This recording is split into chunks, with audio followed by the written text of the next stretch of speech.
All right, I will say good morning. A lot to do today. Incredible daf ahead of us today. Today's daf is Chaf. We are picking up on Yud Tes Amud Beis at the two dots. Ezuhu Adam Kidam Hamaka. It is 2, 4, 6, 8, 10, 12, 14, 16. It's a lot of lines from the bottom.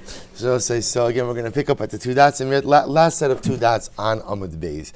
Our shir this morning is dedicated, along with all of our shirim of Chodesh Cheshvan, para Adam and Yehudi ben Zev, Leilui Nishmas Moshe David ben Shalom, and in honor of Adam's grandmother and his parents for serving as incredible role models. May they have arichos yamim b'shanim. Both with that, let's begin.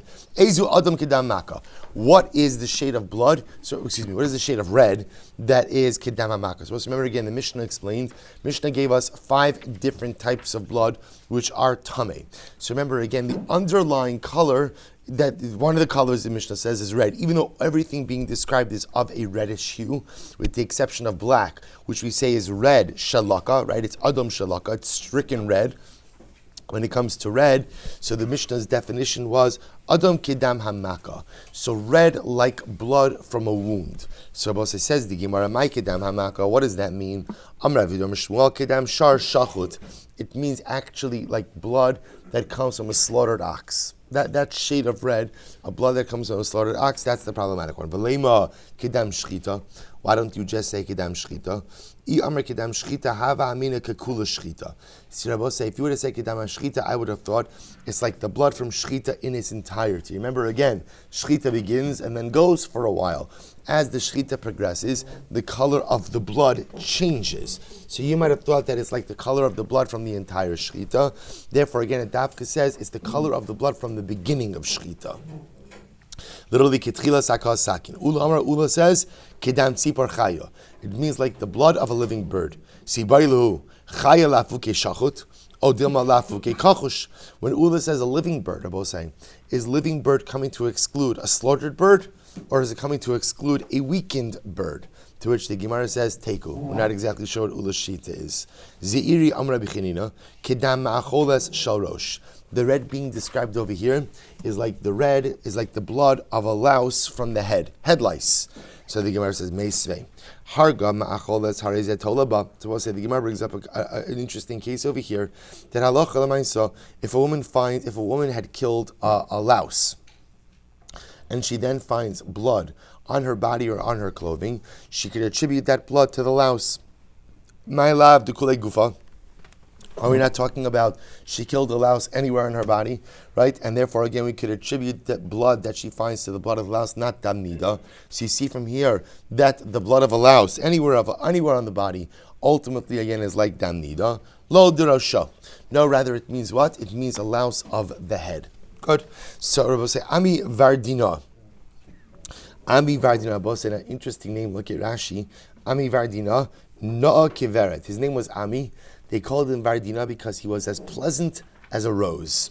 So beautiful. Other possibility is Lashon Achrina, Vardina, Makomu. Other possibility is that's actually the name of his city. Okay, either way, Ami Vardina, Rabbi Avo, Kedam Etzba Ketana Shalyad Shenakva V'chaisa V'chazra V'nagva. The color of the blood is like the blood from a finger, right from a finger that was nicked, that was cut, healed, and was cut again. That color of blood, that coloration. The Rebbe says, you're going to see, by the way, throughout this Gemara, it is clear that they were much more versed in the nuanced shades of red. See, for our purposes, Hilchos Niddah, red is red, right? If it's red, the biggest shayla that comes up ultimately today in Maros is whether or not something is red or brown, right? Because sometimes that's a very nuanced difference. But it's fascinating to see that even in the world of red, they had such incredible attention to nuance. So again, it's the color of the finger. If it gets nicked, bleeds, heals, gets nicked again. V'lo shel kol. And I both say not any person, rather elo shel bacher shelo nasa, like the red of a young man who never got married. And I both say why. Why? What's the logic? Because the assumption was that blood was much redder. Once you get married, the vitality is sapped from you, right? So lemaisa again, lemaisa again. It's a joke, right? Lemaisa again. The blood was not as red. I will say, by the way, in all seriousness, that's actually what this is, right? Actually, what the Gemara is describing over here, the assumption is that a Bachar Shalo Nasa has a more vibrant shade of red because he was not married. Vad Kama, and ultimately again for how long? Until what age? I've been Esrim, until 20 years old.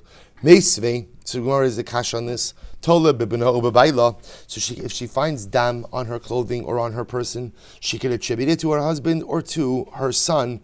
Bishlama bibna mishkachas. So I understand she can attribute it to her son because, as we just said, if she has an unmarried son, it's possible that maybe again if she finds dam, let's say on her clothing, maybe that's from him.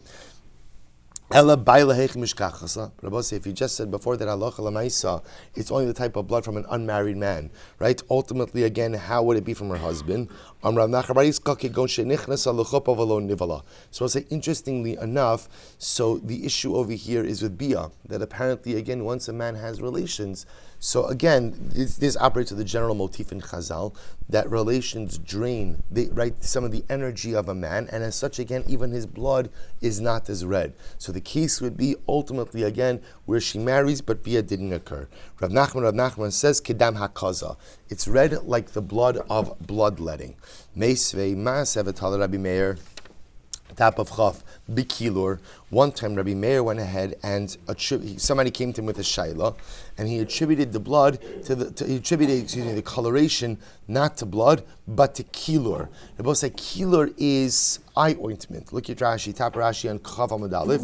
Rashi says, Va'adamhu v'nis askabo. Ama kilar dama dam nidos va'av agavdala havi sumak kulihai the kanshel kulu the daiki bein dam bachar dam nasoi mishum the sumak tfei the chen bein dam ma'achol sharosh the shar dam achos. So let's listen to this. So one time a shaila came to Rabbi Meir, and Rabbi Meir saw that the woman had been using kilor, and he was tola. Both said we're going to get into the interesting topic of taliyah. So taliyah ultimately deals with attributing a stain to something other than dam niddah.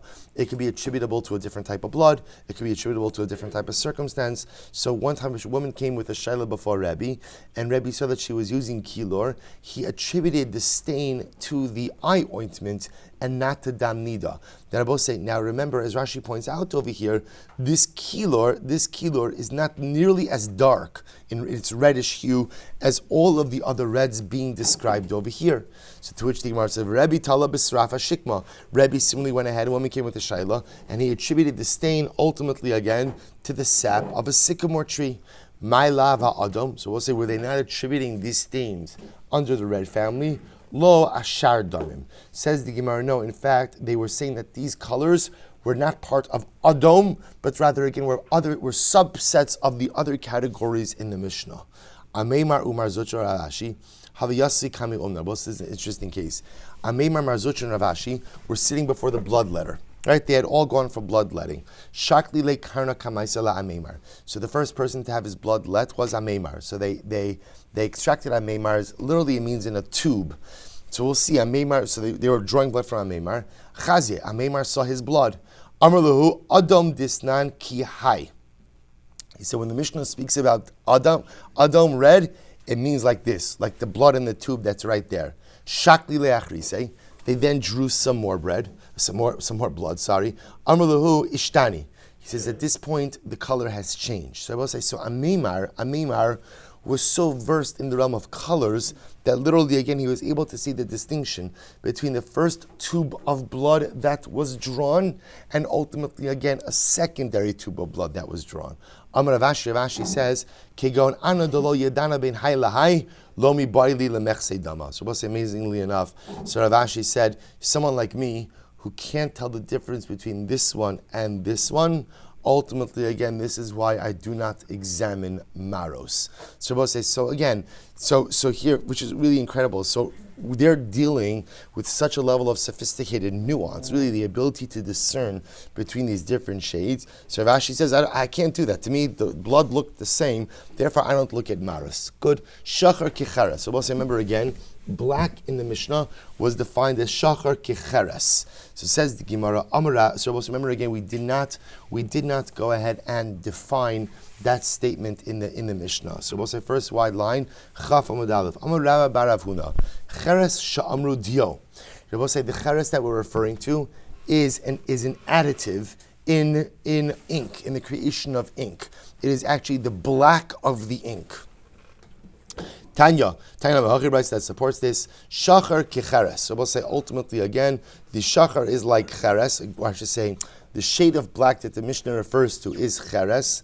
The shachar sha'amru dio, and the shachar that we're talking about ultimately is what? Is dio, is the type of cheres that is used in ink. I have a dio. Why don't you just say ink? In other words, if that's the black that we're talking about over here, why doesn't the Mishnah just say shachar kidio? The Gemara says, Amr dio hava amina. Kipachusa didyusa. I would have thought that refers to the chayut. What does that mean? So look at Rashi, third line from the top. Kipachusa didyusa. Kalishas hadio kishakli mala yore shachrurus acheres lamata umilamala barer of edeshaka. So we'll see. Interestingly enough, apparently ink. So the way it works is the cheres piece, which is the black ingredient, would settle to the bottom, and you'd have like a lighter liquid on top. If the Mishnah would have just said that it's shachar kidio, you might have thought that what? You might have thought that halacha lemaisa, even that the shachar described in the Mishnah is even the lighter liquid on top. Kamashmalan ki charusa de diusa. It refers to the charus of the dio, which we'll say is the darker part of the ink. Ibailu belachol biaveshta. When we're talking about the ink, is it wet ink or is it dry ink? I will say this is actually quite fascinating. If you look at Rashi, Rashi says obiaveshta shekein derech shenos in cheresh b'dio kisheshoklim klipos akotsu v'misavish. I will say apparently what they used to do is they would create solid chunks of ink. So you would purchase a solid chunk of ink, and then what you would do is you would remove a piece of it and dilute it, and that would create liquid ink. It's very interesting. So as I said, the Gemara is asking over here, when we say black like dio, black like cheres, is that the ink in its solid form or liquid form? Tashma de Rabbi Ami, pali korta de diusa, ubadikba. So we'll say we can learn out from here. Rabbi Ami, what did he do? Palit korta de diusa. Rashi says, mifka chatichos dio yavesh. He would break apart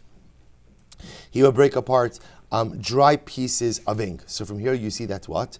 It's the color of dry ink, of solid ink, not of liquid ink. Amar Rabbi Yehuda Amar Shmuel kikir kidio. So here the Gemara says as follows. The Gemara also gives a number of other things that are in this same black family. So Shmuel says kikir, kidio, ki'anav, temeya. So we'll say, so for example, if it's black, kikir, Rashi says, like black wax. Anava means black grapes, and dio is what we were speaking about before. That color of black, if a woman has a mara, if a woman sees blood, that is that color, tmeya. Vezoi sheshaninu amok mikain tmeya. And I will say this is what we learned before when it said even deeper than this color. Ultimately, again, she is tmeya. So I'll say, so apparently these colors of kir, right, black grapes, black wax is even a deeper black than the dio. Amar Rabbi Lazar kizayis kizefes ukiorev tahar. If she sees a color of black and it's the shade of black olives, zefes is pitch, orev is a raven, tahar. This type of black ultimately again will be tar. Vezo sheshaninu diamikain tar. And this is what we said before when we said that if the black is lighter, then ultimately again she is tahar. Ula Amar, Ula said, I will say again, we're just trying to give examples of the different colors of black. So Ula Amar, kilavusha siva. Ula said, if you look at Rashi, siva, sheimakam va'osin sham malbushim shchorim. So Ula said that if it's black like the garments of siva, that's the type of black that is a problematic color. Ula ikla pumpadisa. So also Ula went to Pumpadisa. Interesting story. Chazi taya the lavush lavusha ochma. He saw that there was an Arab merchant who was going ahead and wearing a black article of clothing. Amar lahu shachar disnan kihai. Says with his talmidim, and it says to the talmidim, black in the Mishnah is like the color of that garment. So martu minei purta. They started taking little pieces of the fabric of the merchant's clothing, because also now they have a sample. At the end of the day, Yahuvu Bey Arba Mea Zuze. They gave him 400 zuz for the garment. So we'll say obviously that is an exorbitant amount of money for the garment, but they were so excited to be able to find an actual example of the shade of black. Rabbi Yochanan says, Elu Kalim Ha'ul Yarin Ha'abayim Medina Sayam. Rabbi Yochanan said, what's the nature of black? Ultimately, again, these are the Kalim ul yorin from overseas. Now, what's that? Is that? Look at Rashi. Ul yorin balonim mecham merchatzos lashon achar shem makom. So both says one of two possibilities. Either it's the garment that the bathhouse attendants used to wear, right? That type of black, or apparently, maybe when you came out of the bathhouse, I guess if you signed up for like a VIP treatment, they'd give you the robe and whatever else. It was the kind of garment that you wore in the bathhouse. L'meimra, duch minenu. What's he telling me then that the clothing of the bathhouse was black? So the Gemara says, "V'ha amar lehu Rabbi Yana lebana." Rabbi Yana said to his sons, "Al tikraruni lo bekelim shchorim v'lo bekelim levanim." Do not bury me. This is incredible. Rabbi Yana said to his sons, don't bury me in black clothing or in white clothing. Why not? Shchorim shema eska ve'yekavo ben achasam. Don't bury me in black clothing because maybe I'll go to Olam Haba and I'll be like an avel, like a mourner in the midst of the chasan. In other words, don't bury me in black clothing because ultimately, again, then I'll be in Olam Haba where apparently everybody is clothed in white and I'll be clothed in black. And I'll be clothed in black. So let's see, one second.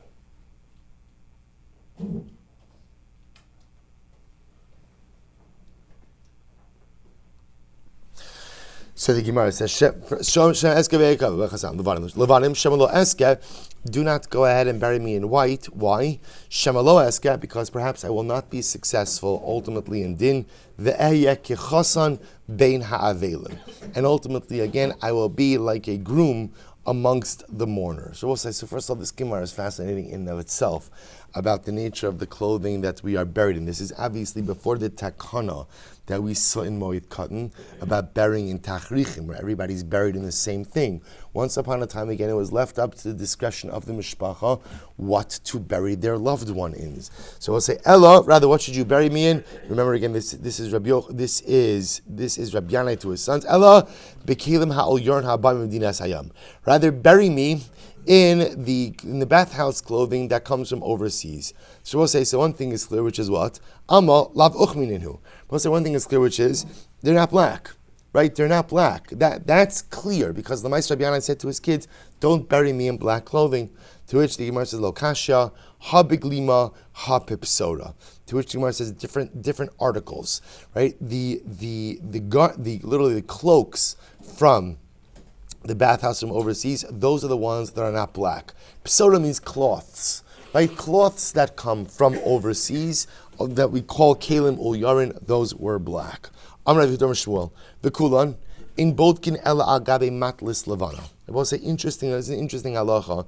In general, again, so halacha lamaisa, whenever checking stains, right? Whenever checking dam, you should always do it against the backdrop of a white cloth. This way you could see the color for what it is. Except for black. Black could even be checked against a red backdrop. And I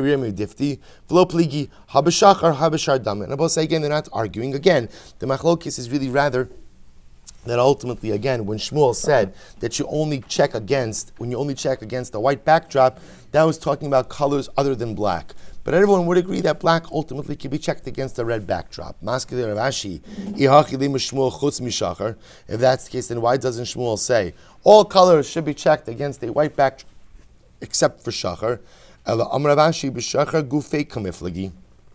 Ravashi said no, black itself is the point of contention. Shmuel says all colors, including black, should be checked against the white backdrop. And the second opinion says, Rabbi Yitzchak Bar Avdumi says, no, black could be checked even against red. Amar Ula, Kulan Amok Mikain Tame, Diha Mikain Tahar. So we'll say ultimately again, Kishachar. Now we'll say, Ula says something very interesting. In general, when the Mishnah lists 5 different colors, so we'll say the halacha is, and the Mishnah, by the way, describes the nature of those colors.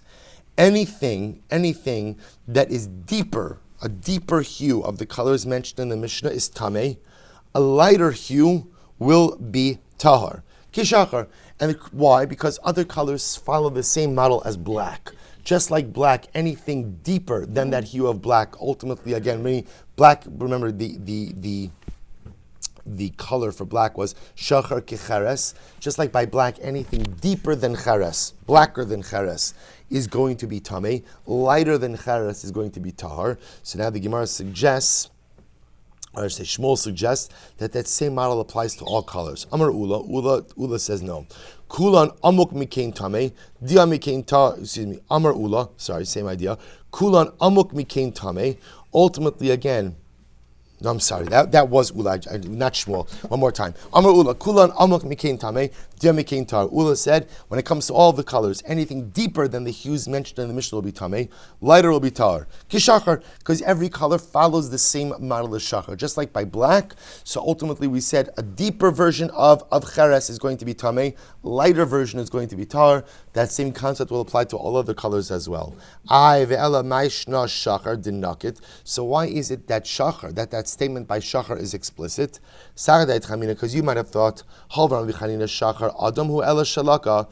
I would have thought as follows. Since Chazal's approach to black to begin with is that it's really red, but it's afflicted, quote unquote, right? It's really red, but again, it's been the coloration has been negatively impacted by something. Therefore, Therefore,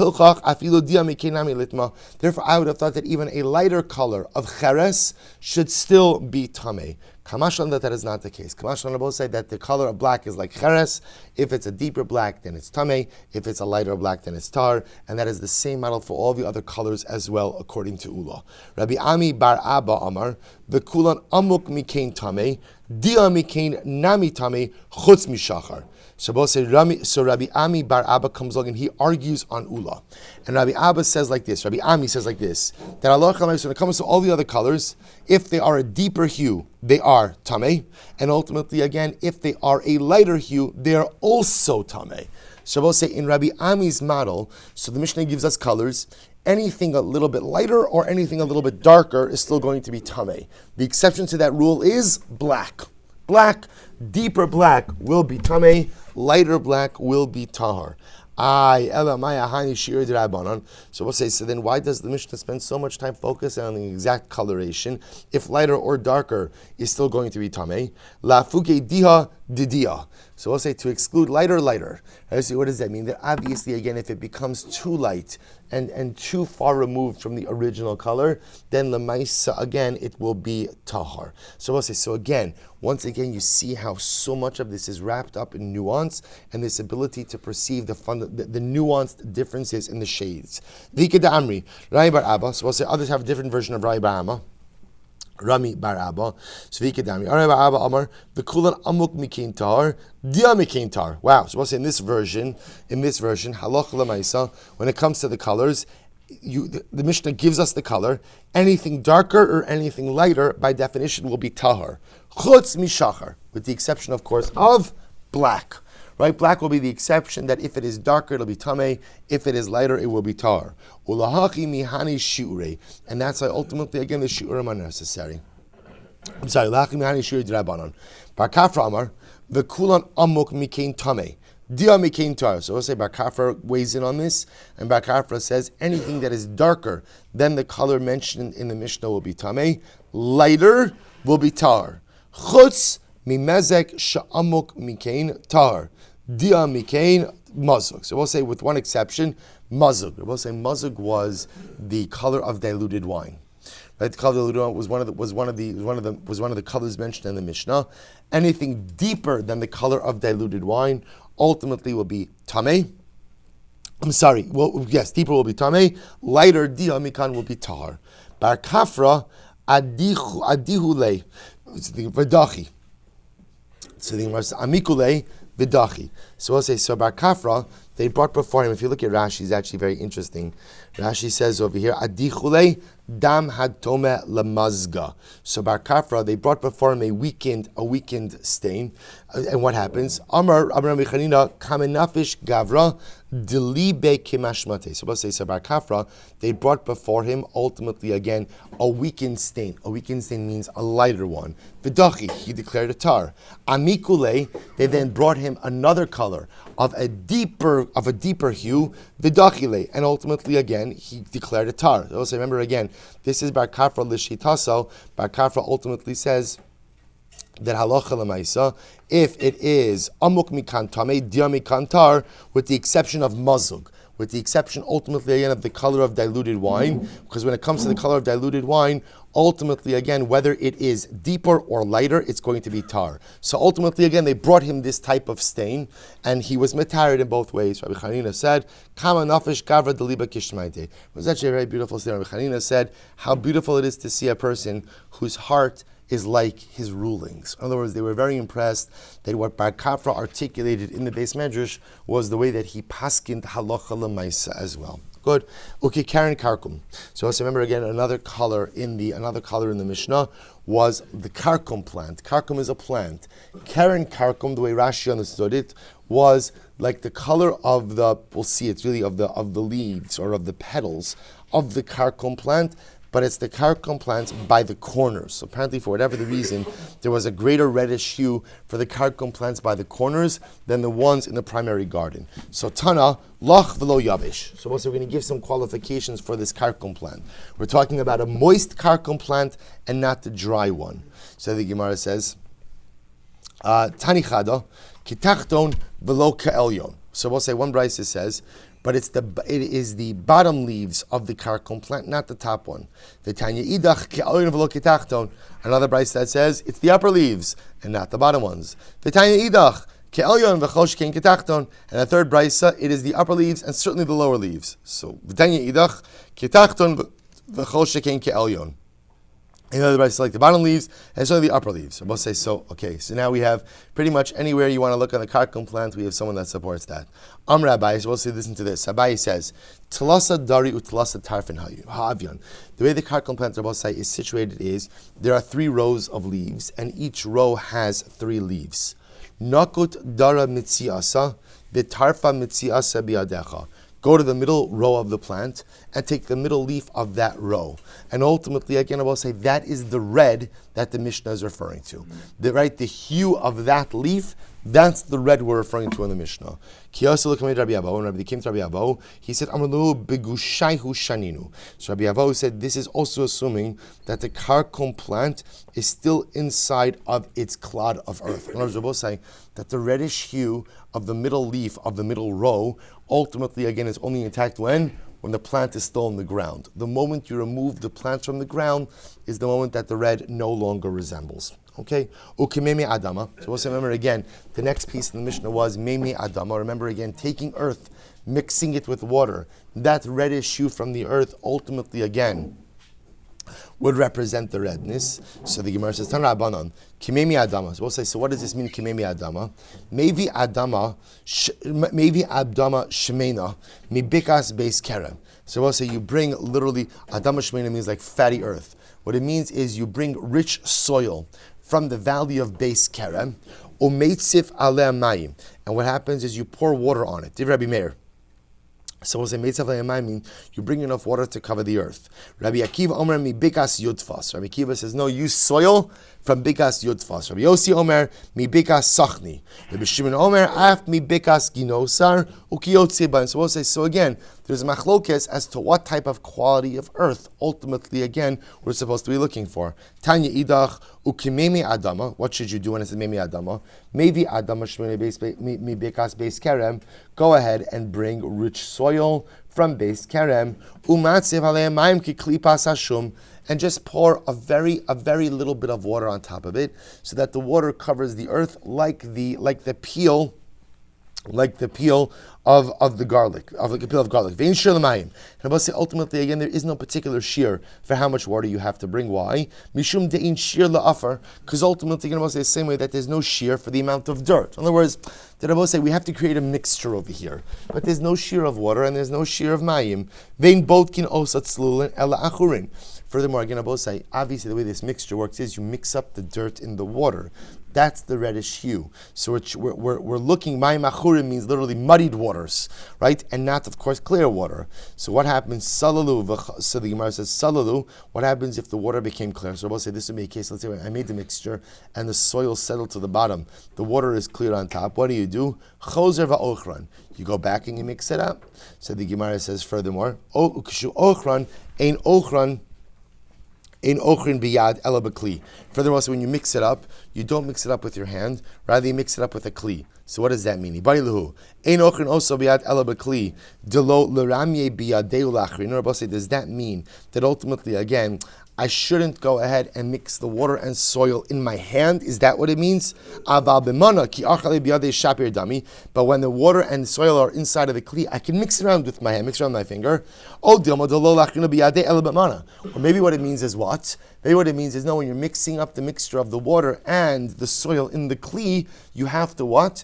You have to use the kli and not your hand. The Gemara says, Tashma, Kishu Botkan in Botkan Elabakos. When you check the soil-water combination, you have to make sure to check them while they're being mixed in a utensil. But still you'll ask, Bedika Bakos, excuse me, Bedika Bakos, Achira Bimai. Ultimately, again, I know that you have to put the water and the soil inside of a utensil. But how do I mix it up? Can I mix it up with my hand, or do I have to use a utensil? Teku. Ultimately, we'll say that question remains unresolved. We'll say furthermore, it's actually very interesting. When you are checking the earth with the water, in other words, when you're making this combination, it only works if you're making the mixture in the very place where you retrieved the earth. So you don't transport the earth to another location. You look at it where you are. We'll say, look at Rashi. She'ein ha'adam adama l'dam el b'mkoma. The concern is once you transport the dirt, then ultimately, again, the image of the dirt changes itself. So the idea is you conduct this inspection exactly where you retrieve the dirt. So the Gemara goes weiter. Rabbi Chanina, Pali Kurta de Gargashta, Ubadik Bey. So this is very interesting. So what did Rabbi Chanina do? Literally, he split apart a clod of earth, and he checked. Rashi says, "Ubadikli bimlo mayim." And I must say, what Rabbi Chanina did is something very interesting. Rabbi Chanina understood that there's certain soil. So he understood that soil could also resemble the redness of blood. So he checked a stain against soil without mixing it in water. So layit alei Rabbi Shmuel Rabbi Yossi Baskara. So this is pretty strong. Rabbi Shmuel Rabbi Yossi, he cursed anyone who would do such a practice like this, that they should die of askara. Pretty intense. So I'll say, so in other words, don't do it, right? Don't do it. So the Gemara says, Rabbi Chanina hu dechachem Rabbi Chanina dechachem kuli alma lav chachimi. So we'll say why? Because Rabbi Chanina was a great Talmid Chacham, and therefore again he knew how to check again with the coloration of the earth. Other people are not such great Talmidei Chachamim, and therefore would not know what to do. So I will say, of course, the stakes are very high. You're dealing with, not only an Isser Daraisa, but a potential Isser Kares when it comes to Niddah. So ultimately, again, you have Rabbi Shmuel saying, fine, Rabbi Chanina, you can do this. You are well versed and skilled enough that you could do this. But Lamaisa, we do not want other people emulating your practice. Incredible. So the Gemara says, Rabbi Chanina dechachem kule amalav chachimi. Hachim Rabbi Yochanan chachmasa de Rabbi Chanina garmali de lo achzidama. So this is incredible. Rabbi Yochanan said, the wisdom of Rabbi Chanina has caused me to stop looking at maris. I don't look at stains anymore. I don't look at anything to do with stains with Hilchos Niddah. Why? Because ultimately, again, once I see how wise Rabbi Yochanan is, and I realize how unwise I am compared to him, I'd rather not delve into this area of halacha. So the Gemara says, as follows: Matmina mitar, mitar na mitame. Look at Rashi for just a moment.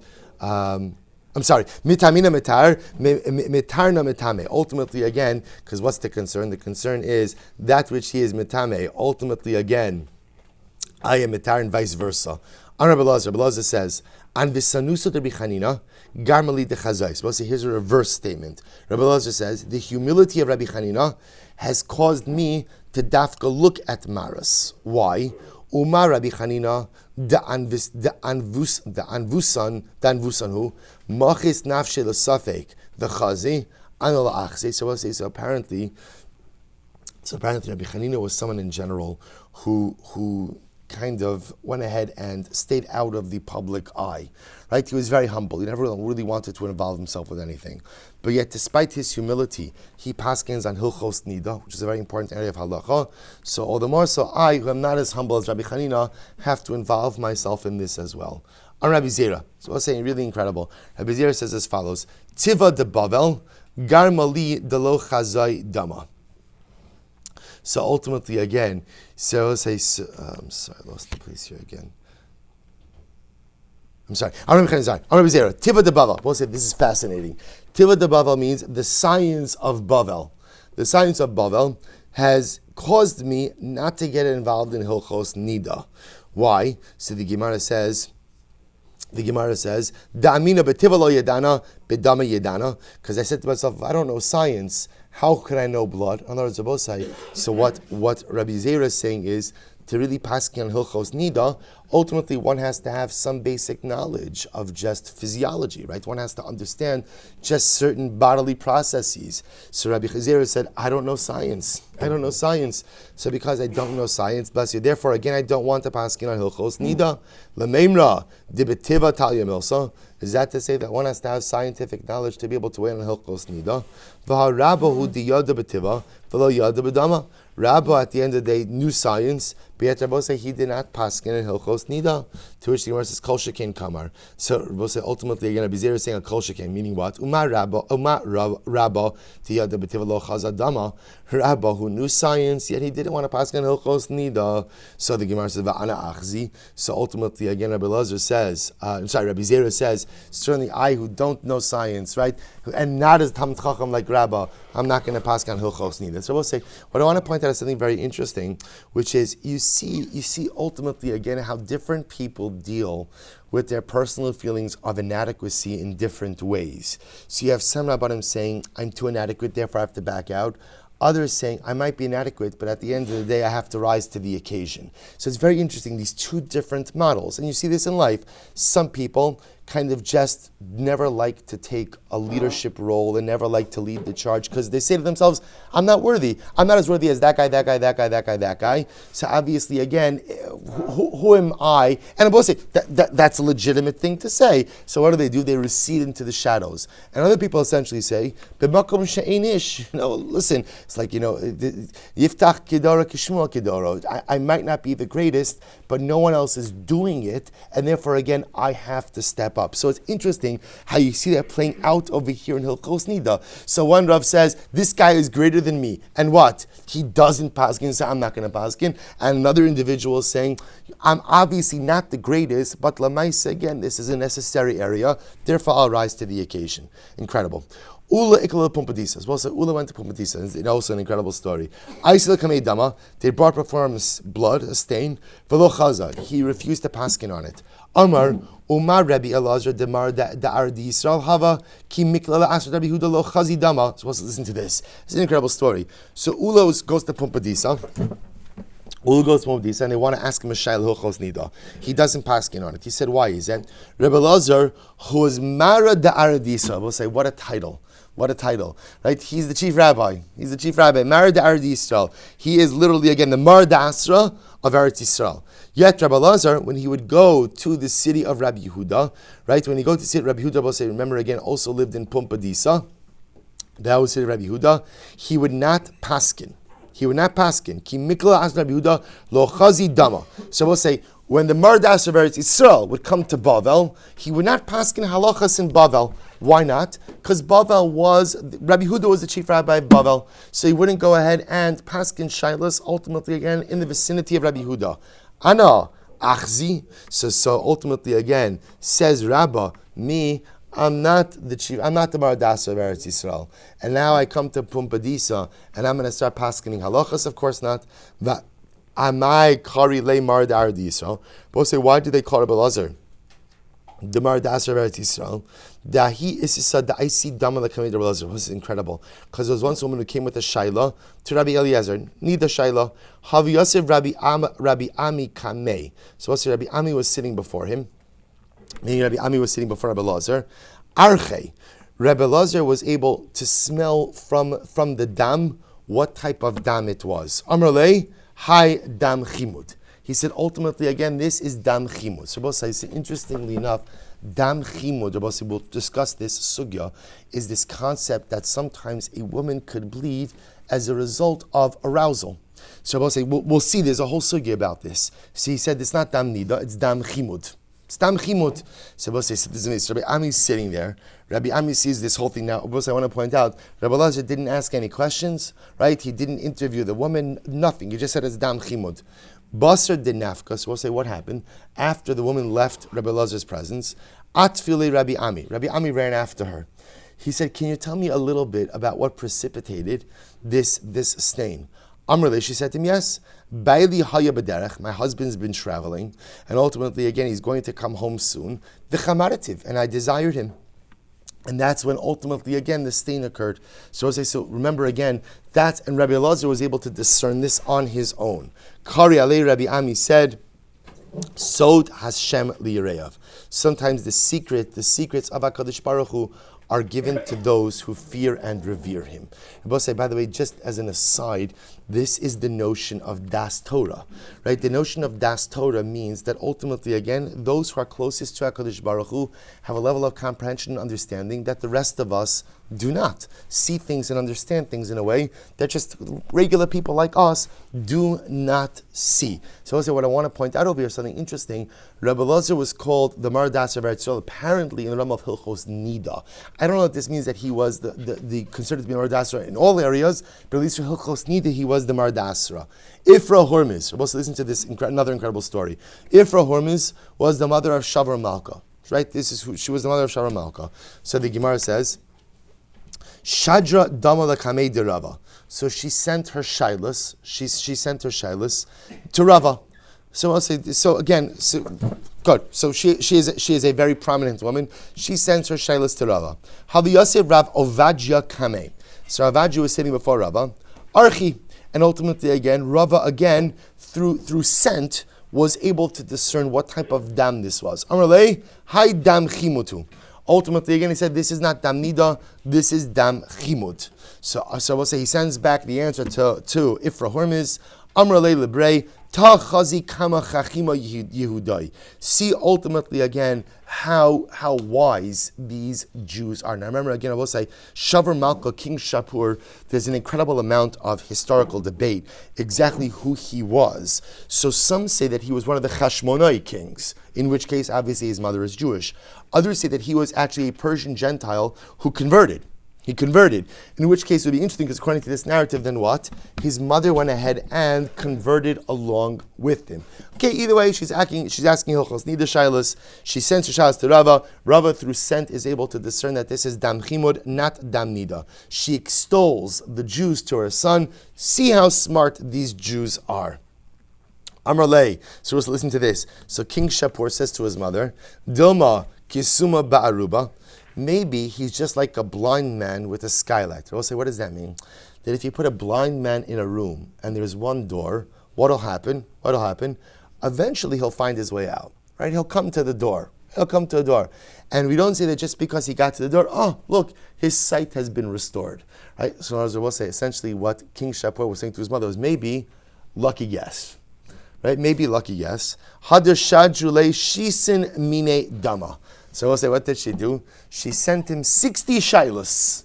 60 shailas with all different types of blood. And I will say, what it seems that she did over here is all different types of blood, meaning lav dafka wasn't blood from her, right? All different types of blood, just to see if he would be able to discern. The kula amrinu. And I will say he was able to identify every single type of blood, with one exception. Basra damkinin hava velo yada.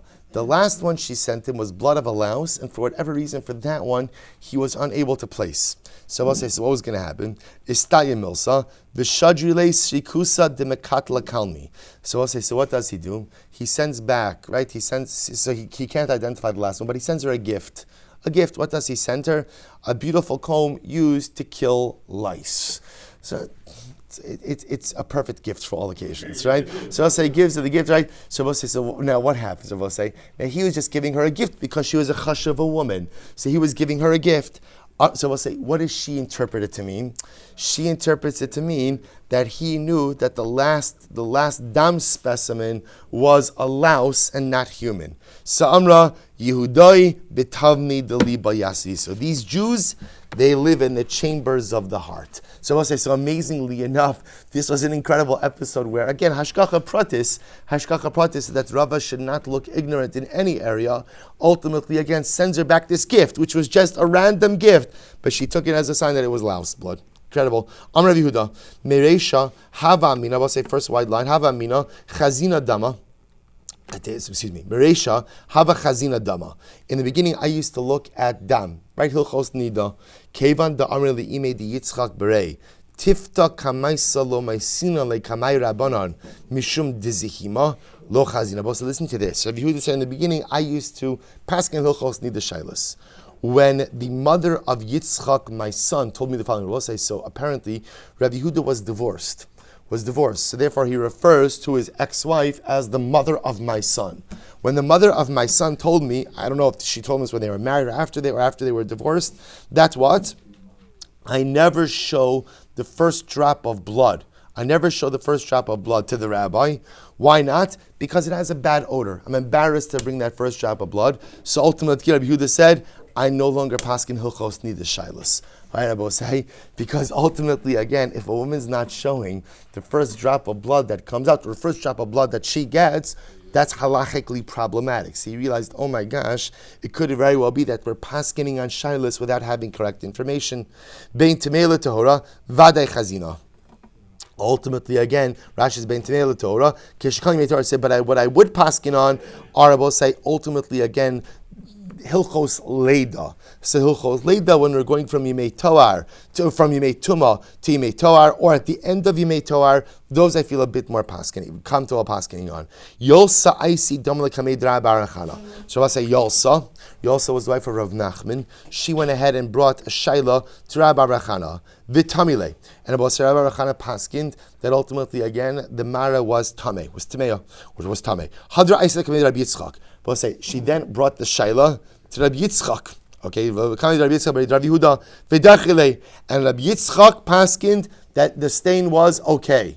Really? Vehechi avitach. A lot of people get excited about this Gemara, right? How can you do such a thing like this? After all, so we'll say there's two problems here. One problem is yalsa. You're not allowed to shop around for a psak. That's number one.